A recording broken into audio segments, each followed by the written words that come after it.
Horas a fio a vasculhar a internet, dezenas de separadores abertos nos vários browsers, listas intermináveis de opções escritas ou a circular ininterruptamente na sua cabeça, a Anitta chega ao ponto em que pensa em chamar a sua mãe e pedir que tome decisões por si. Toda e qualquer atividade encerra em si escolhas quase ilimitadas. Muito mais do que alguma vez necessitará. O cansaço vence, a decisão é tomada, mas só depois de tempo e motivação perdidos e deixando no ar a dúvida sobre se fez a escolha mais acertada.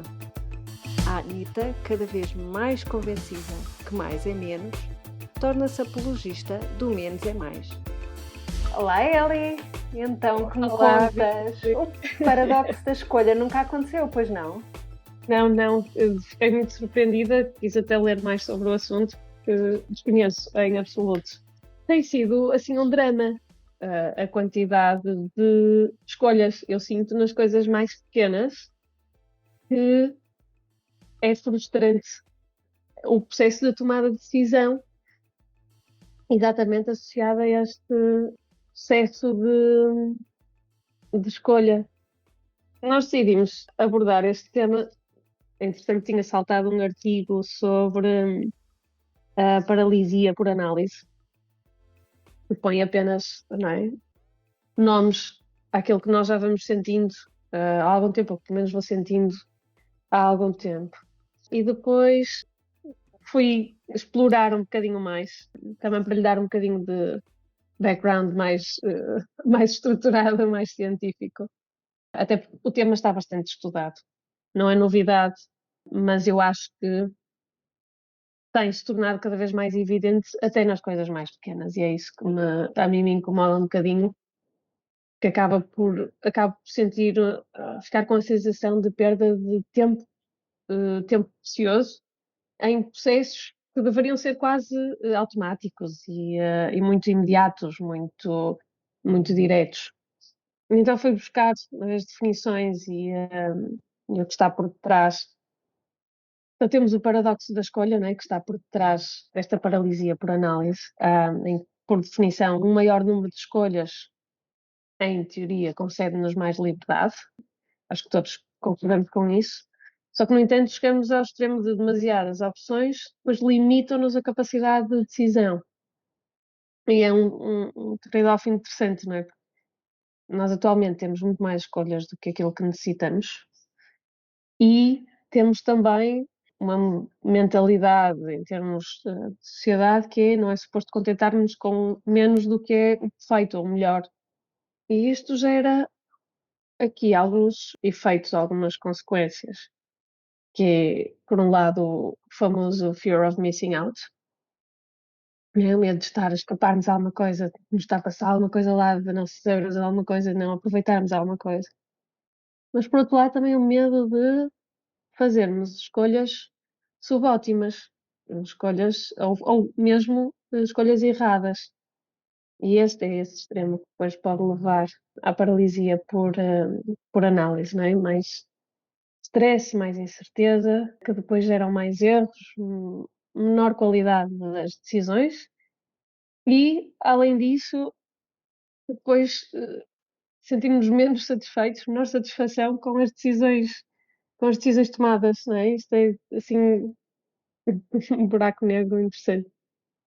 E depois tu lês coisas como, acho que lá o Steve Jobs na altura, ou se olhas para o Mark Zuckerberg, ou vias as escolhas do Obama e vai às coisas mais pequenas e às vezes até são anedóticas na forma como são expressadas e comunicadas, que é o facto de eles vestirem sempre a mesma coisa, mas que tu chegas a um ponto em que compreendes, porque só a energia tu perdes, a motivação que se vais veindo ao pensares que tens de escolher a roupa todos os dias e o que, não é? E considerar todas as coisas de onde vais e que imagem queres projetar e que contexto e quem vai estar e quem não vai estar e depois a seguir o que é que vais fazer e depois e é flexível e é versátil e é elegante e é... Não é? Tu percebes que efetivamente tomamos demasiadas decisões pensadas, não temos rotinas e hábitos suficientemente enraizados nestas pequenas coisas também, E, portanto, isto acaba por somar às decisões grandes que depois temos de tomar durante o dia, a nível pessoal, a nível profissional. Então, quando chegamos a essas, eu acho que já estamos absolutamente desgastados. Eu tinha aqui nas minhas notas precisamente essa questão do Mark Zuckerberg famosamente usar sempre a mesma roupa. Eu acho que ele lá para ir ao Senado, onde é que ele foi ouvido, acho que aí lá pôs um fato, mas anda sempre de t-shirt cinzenta. E de facto não tem que decidir o que é que vai vestir, porque já está. Sim. E eu Sim. acho isso muito curioso. Bem, eu não tenho só t-shirts cinzentas, mas eu entendo essa coisa e não sei se é porque eu também nunca liguei assim muito à moda. Eu tenho muito pouca roupa, precisamente para não ter isso e, sobretudo, eu acho é que quando a gente tem mais roupa e depois acaba por não a usar, a mim dá-me algum sentimento de culpa. E não é tanto por ter roupa e não usar, é mais por para que é que eu tenho se não vou usar? E então, pronto, isso é incrível como a analysis paralysis está em tudo, desde as decisões mais prosaicas até às decisões mais fundamentais da vida.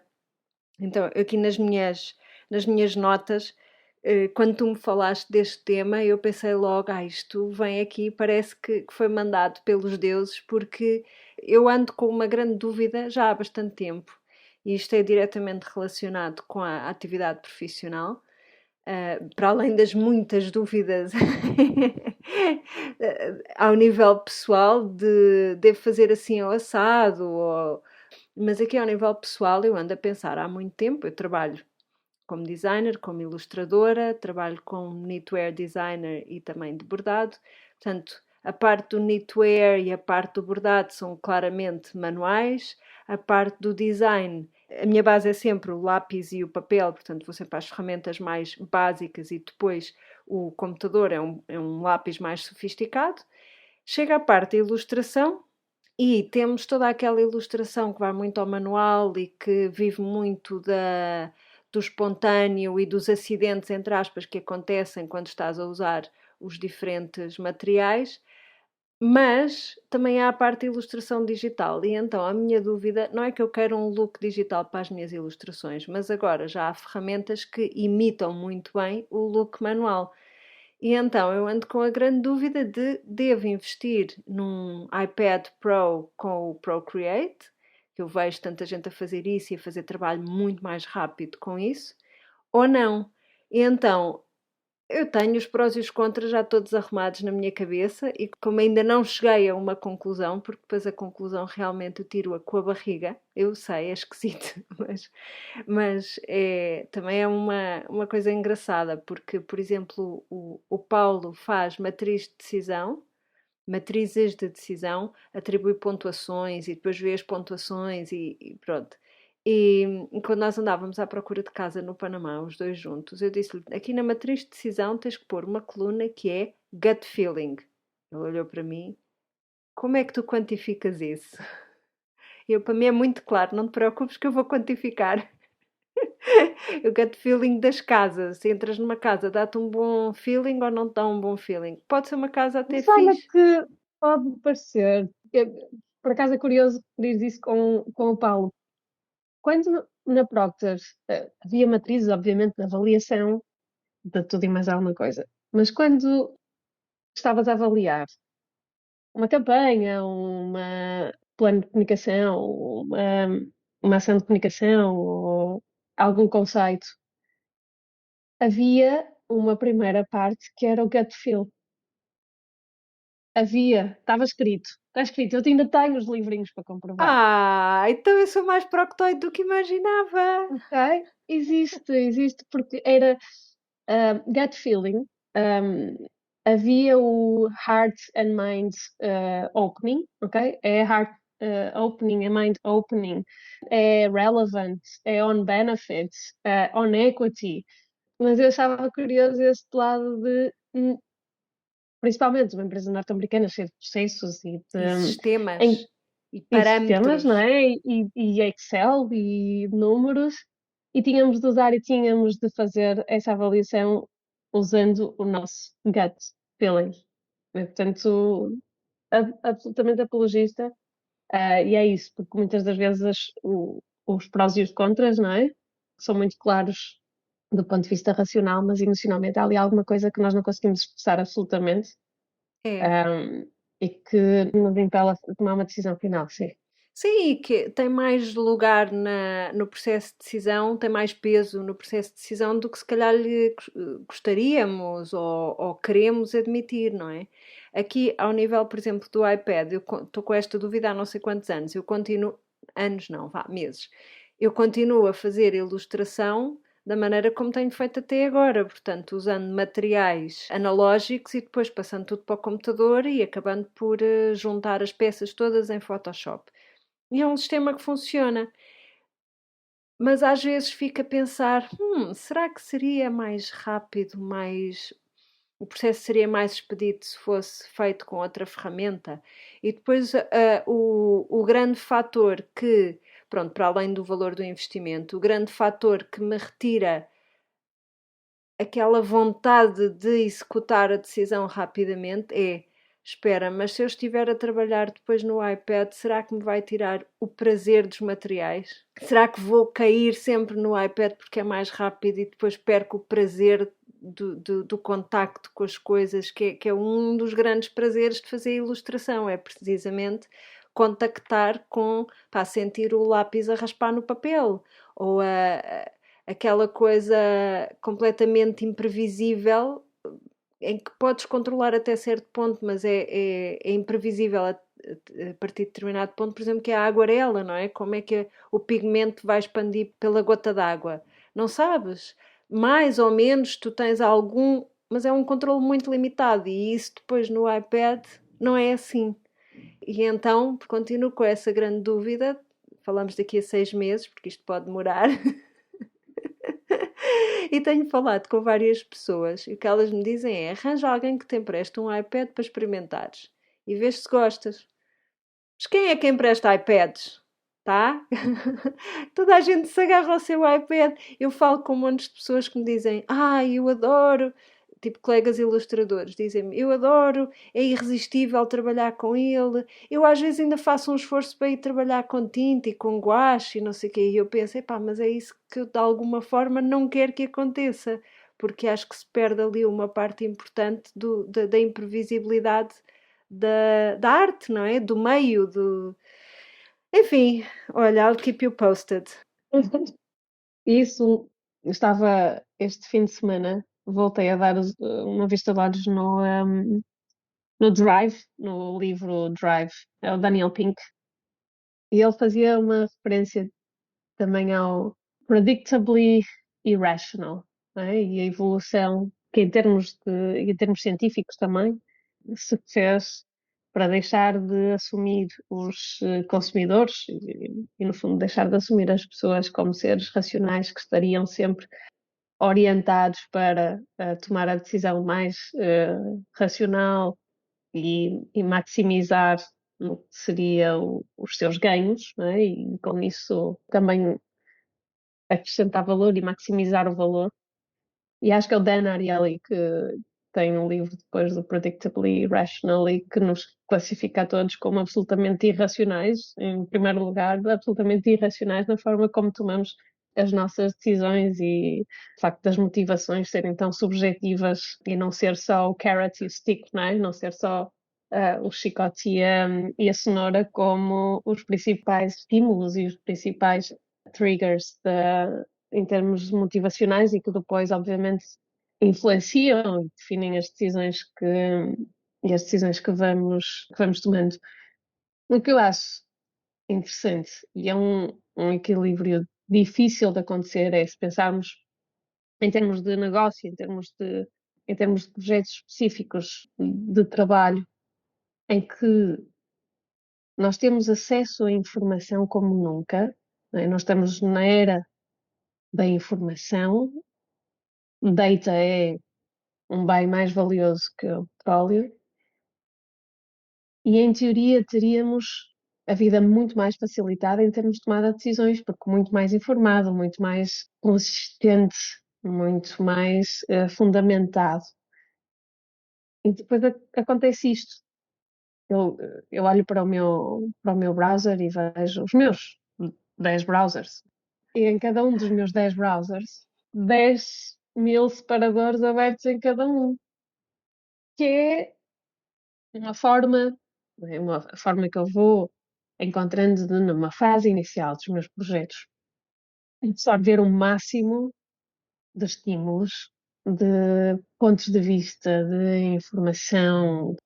E eu tornei-me muito disciplinada na forma como faço isso, porque corria este risco e acontecia-me isso depois de não saber o que escolher, de não fechar, mesmo em termos de projetos e de estar constantemente a voltar a questionar: será que esta é a opção certa? Será que este é o caminho correto?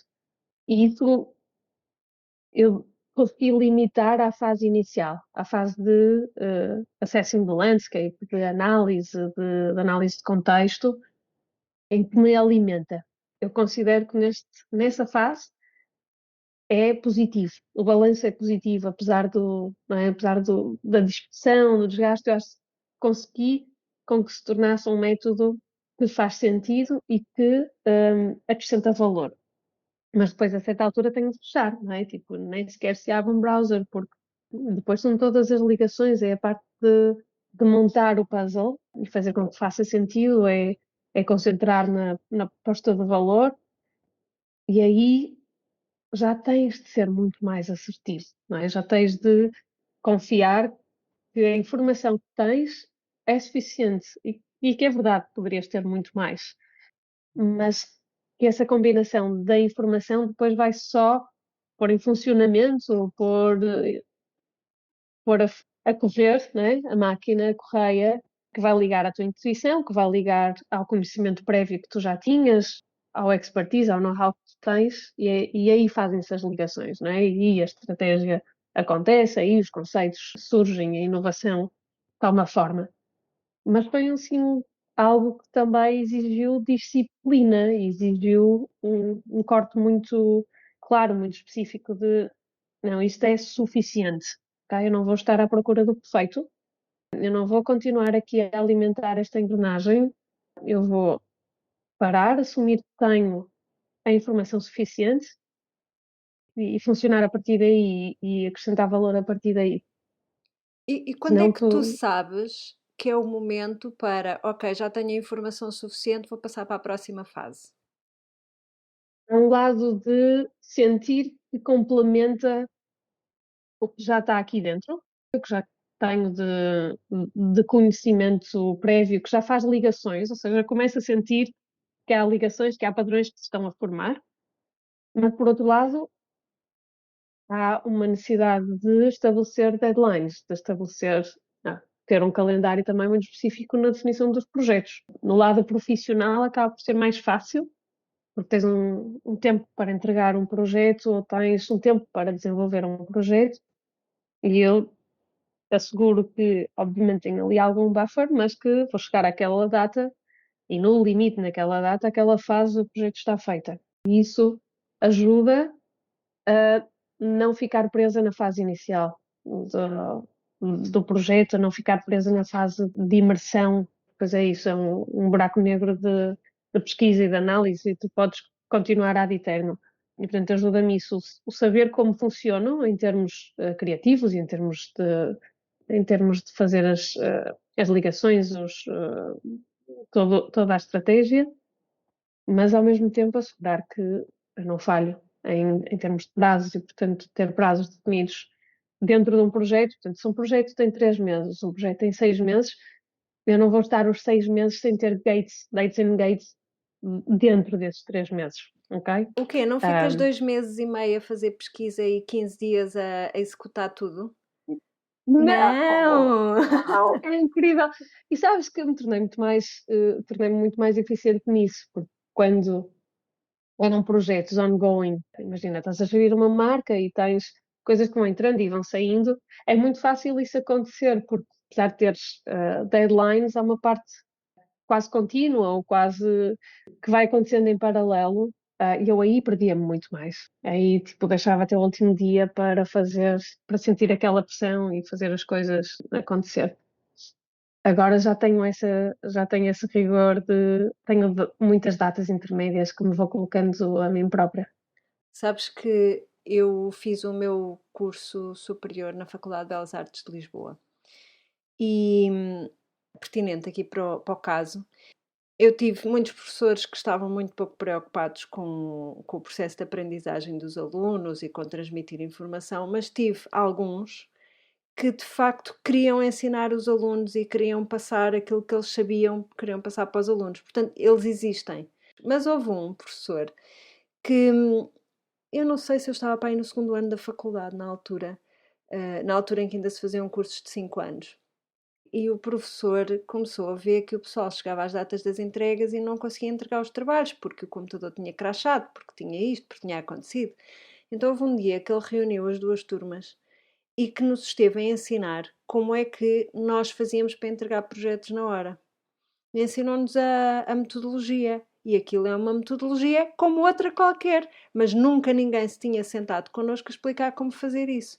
E então, eu vou aqui fazer um apanhado, mas isto acaba por ser aquilo que tu também estavas a dizer, não é? Portanto, o que é que ele nos disse? Temos de pensar no prazo final, depois começamos a descontar dias para cada uma das coisas, sendo que temos que descontar sempre 1 ou 2 dias para os imprevistos, nomeadamente o computador que crasha, porque ele dizia, eu sei que o vosso computador crashou, agora nós temos que pôr o crashar do computador dentro dos Entre, prazos.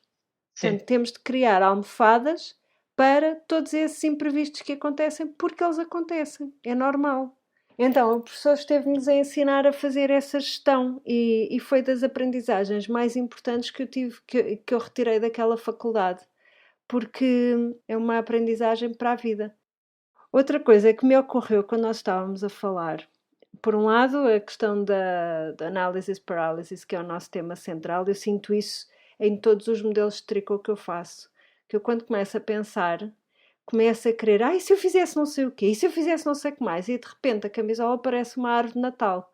E depois é preciso ir um bocado limpar, não é? E aquela decisão do que é que eu faço, o que é que eu não faço, o que é que eu vou pôr, o que é que eu não vou pôr, e às vezes tenho que retirar tantas coisas e fica uma coisa simples, mas que faz sentido. Mas há sempre a dúvida. Eu estou a tricotar a camisola e estou sempre na dúvida. Será que devia ter feito assim? Será que devo fazer assim? Será que não sei o quê? E às vezes é um processo doloroso, quase. Aquela decisão, não. Esta vou excluir, esta ideia vou adotar, aquela excluo. E aí não posso recorrer à ideia de prazos e de tempo limitado. Tenho mesmo que pensar noutro tipo de condicionantes para fechar o projeto.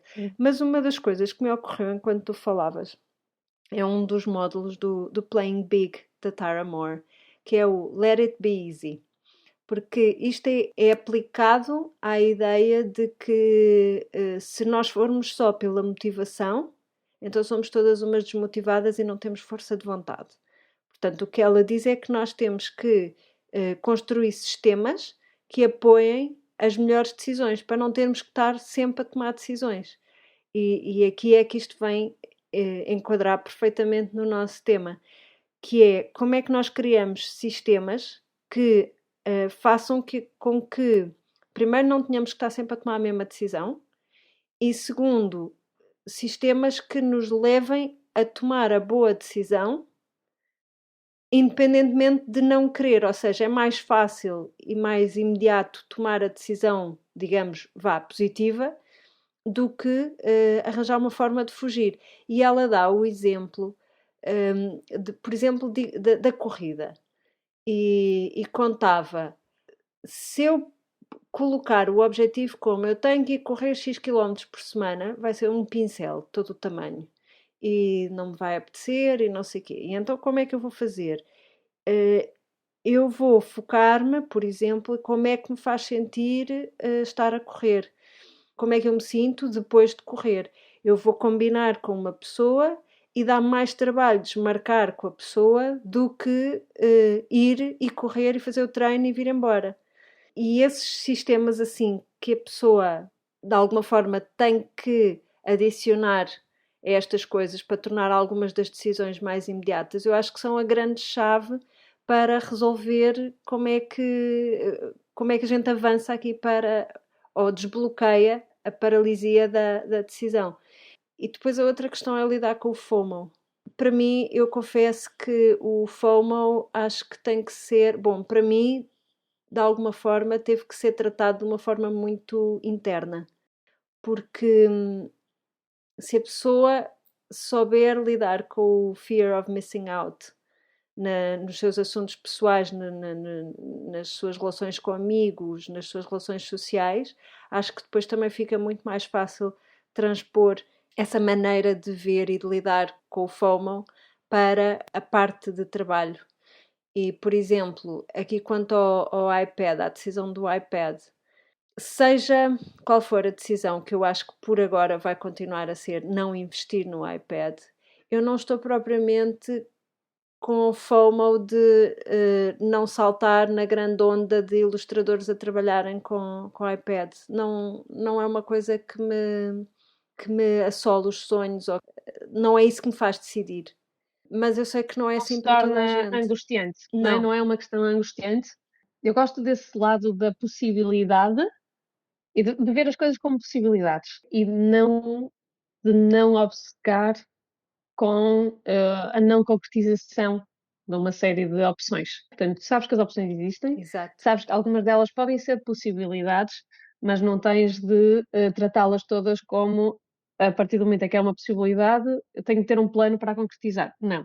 Sim, Há um elas não lado precisam de. todas de ir parar à camisola, não é? Em vez de fazer uma Exatamente. camisola com todos os artifícios, podes fazer uma camisola com dois e a próxima ter outros dois.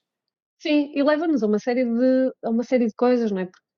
Desde o mais pequenino, não é? De pensarmos como é que nós podemos criar rotinas em que automatizamos uma série de pequenas decisões durante o dia, em que já não as pensamos, já não paramos para as considerar, avançamos, abrimos o armário e tiramos a primeira coisa que nos apetece, que nos aparece.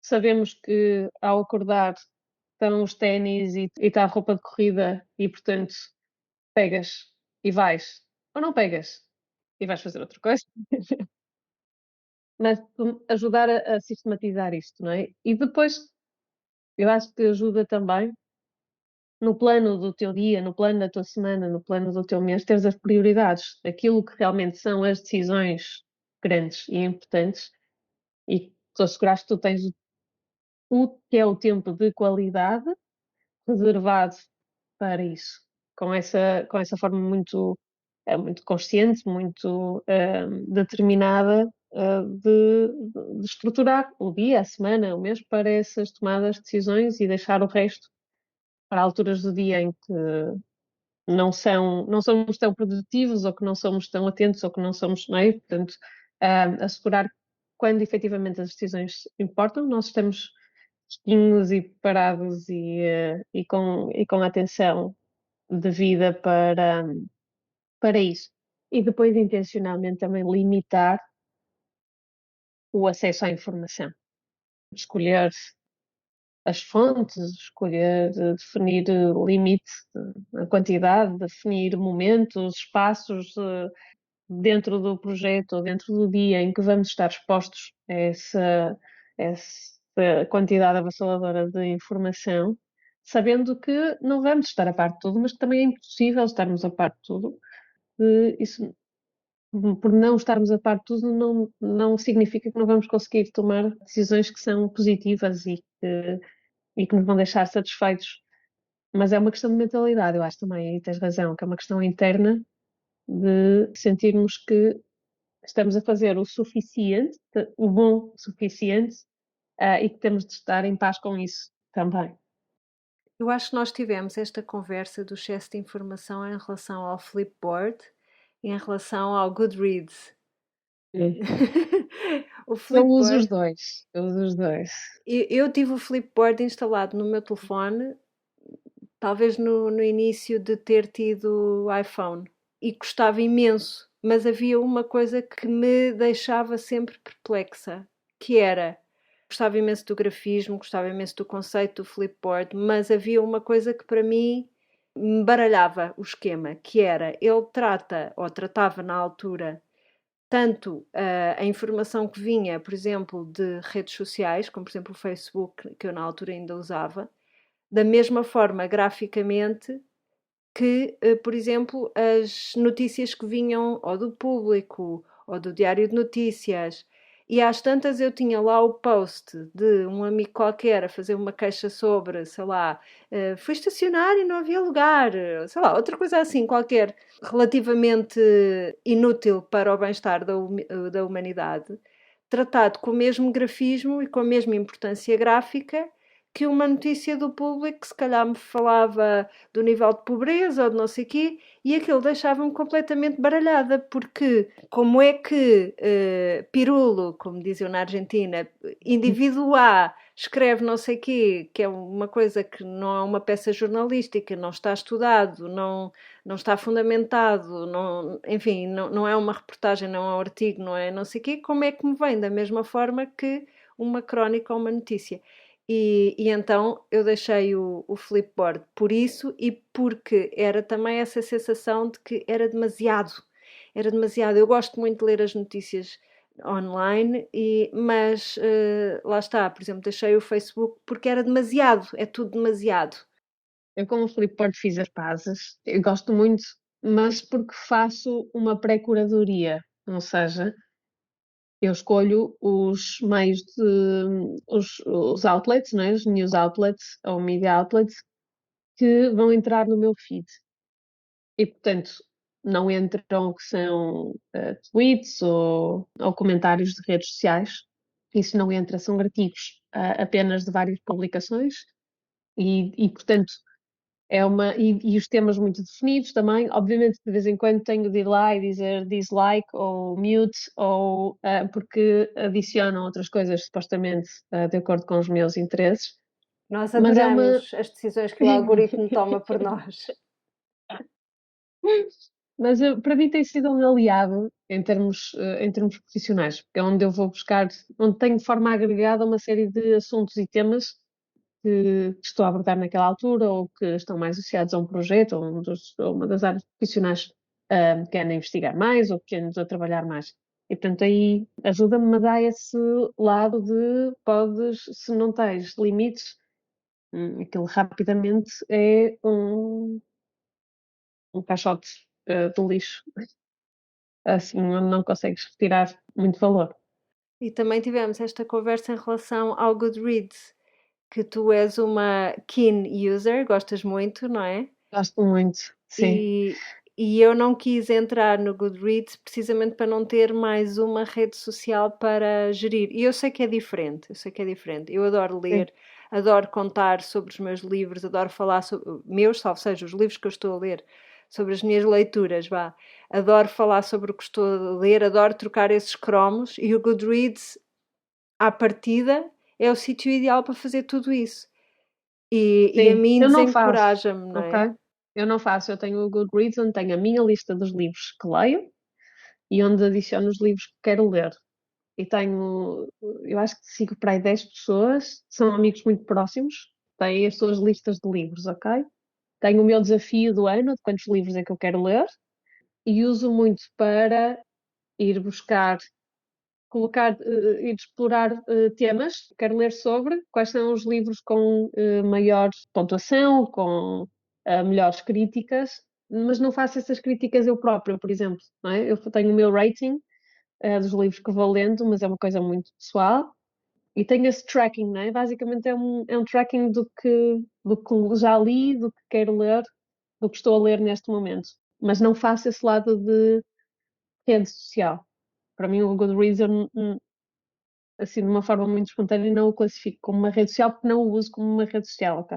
O que eu acho curioso é que todas nós temos maneiras diferentes de lidar com esta questão de excesso de informação e da dificuldade da decisão. E também acho engraçado como é que as nossas experiências alimentam estas nossas estratégias para tomar decisões. E nesse sentido, gostava aqui também de falar do nosso projeto do consultório das Anitas. Se ainda não sabem o que é o nosso consultório, são umas sessões privadas que podem marcar no nosso site em anitanotrabalho.com/consultório. E são sessões privadas que servem precisamente para isto, para nós podermos dar-vos uma ajuda, ou seja, vocês podem chegar até nós com alguma dificuldade que tenham, nomeadamente será a altura de expandir a equipa, será a altura de investir em equipamento, será a altura de terceirizar o meu departamento de marketing, será por onde é que eu devo ir agora, eu sinto que estamos aqui num plano alto e precisamos de avançar, por onde é que devo ir, e portanto esse tipo de dúvidas, de dificuldades que surgem naturalmente no empreendedorismo podem ser discutidas connosco no consultório, porque eu e a Ellie temos backgrounds diferentes, a Ellie mais em marketing e depois é mais plano quinquenal e tabela Excel, e e depois eu venho Com prós e contras e sistema de rating, sim. Matrizes de decisão, lá está, etc, Exatamente. etc. E depois a minha experiência é toda muito diferente, não é? Muito mais o feeling, o gut feeling, fechar os olhos e falar com a minha mentora interna. Portanto, também vem muitas experiências que eu tive, nomeadamente com o Playing Big, que eu continuo a revisitar todos os anos e que adoro. As leituras que cada uma faz, não é? As influências que cada uma tem, depois podemos trazer isso de uma forma mais sistematizada e conversar com as pessoas e, sobretudo, tentar guiar para uma decisão que seja o mais alinhada possível com a própria pessoa, porque lá está, não há decisões certas nem erradas e o que é adequado para uma pessoa e para a sua visão do seu negócio pode não ter nada a ver com a pessoa do lado, que até pode ter um produto semelhante, mas pode ter uma visão diferente. Portanto, o que nós fazemos no consultório é muito conectar-nos com qual é a visão da pessoa e tentar chegar lá. Eu acho que é um exercício E é giríssimo. exatamente esse ponto, não é?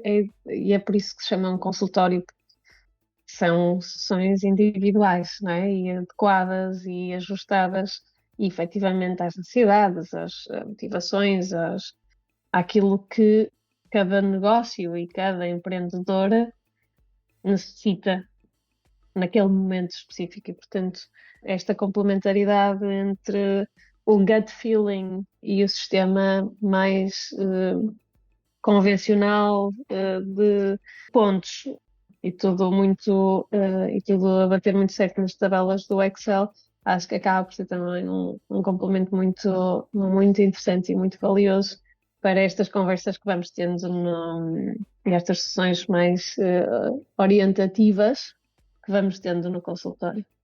Outra das coisas que eu ainda queria falar, e sobretudo relativamente à sistematização, é que é muito útil, por exemplo, definir dias na semana para determinado tipo de tarefas recorrentes. É uma coisa útil. Eu já sei que às quintas-feiras de manhã eu escrevo a minha carta para a minha comunidade, que é a minha newsletter. Eu já sei que à segunda-feira de manhã normalmente eu dedico à Anitta, porque ou temos gravação, como é o caso de hoje, ou vou fazer edição de episódio. Eu já sei que a sexta-feira à tarde costuma estar dedicada a aulas de tricô e portanto, já construo o meu dia à volta disso. Criar este tipo de sistemas de calendarização que nos façam passar por cima da decisão. A decisão fica tomada por definição. Nós estamos cá para ajudar. Se há coisa que eu gosto é olhar para os sistemas dos outros e pensar como é que podemos otimizar para que tudo seja mais fluido. Vamos lá cortar com a parálise. Parálise é um termo estranhíssimo, não é? Paralisia por análise, parálise soa a parasita intestinal muito desagradável.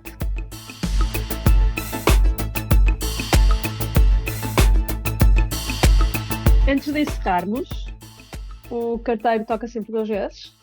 Antes de encerrarmos, não podemos deixar sem resposta aqui o fantástico comentário que a Naná nos deixou no nosso episódio sobre Break the Bias, em que ela dá o seu testemunho de o enviesamento na geração anterior à dela, não é? Portanto, na geração dos pais, em que a mãe teria rendimentos mais altos do que o pai, e como a sociedade interpreta isso e as pessoas, e depois também como é que ela tenta quebrar o enviesamento em relação à educação dos filhos dela. Eu recomendo que toda a gente vá ler, porque é um testemunho super interessante mesmo, porque vai um bocadinho contra o que é o mais comum na nossa experiência, em que lá está, o pai providente, não é? E a mãe cuidadora é um pouco diferente disso, nesse sentido, e acho que vale a pena ler. E obrigada, Naná, pelas tuas palavras. Nós adoramos ler os teus comentários, por isso não hesites, continua a deixar-nos os lençóis, porque nós adoramos.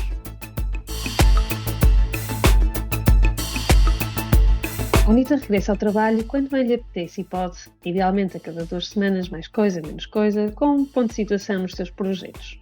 No entanto, como boas aspirantes à omnipresença, continuamos ligadas no Instagram em Anitta_no_trabalho, em anitanotrabalho.com, onde poderão conversar connosco através da secção Querida Anitta, ou ainda em facebook.com Anitta no Trabalho.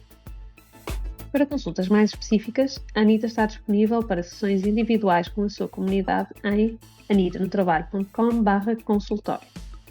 Anitta no Trabalho é um podcast produzido por Ana Isabel Ramos, designer, ilustradora e knitwear designer em airdesignstudio.com e no Instagram como air_Billy, Eliana Soares, marketeer e estratega em Nautilo.net, no Instagram como Alice_ in Wonderland, e a participação especial de Constança Cabral, no Instagram como Constança Cabral. Até à próxima! Até à próxima! Até breve! Até breve!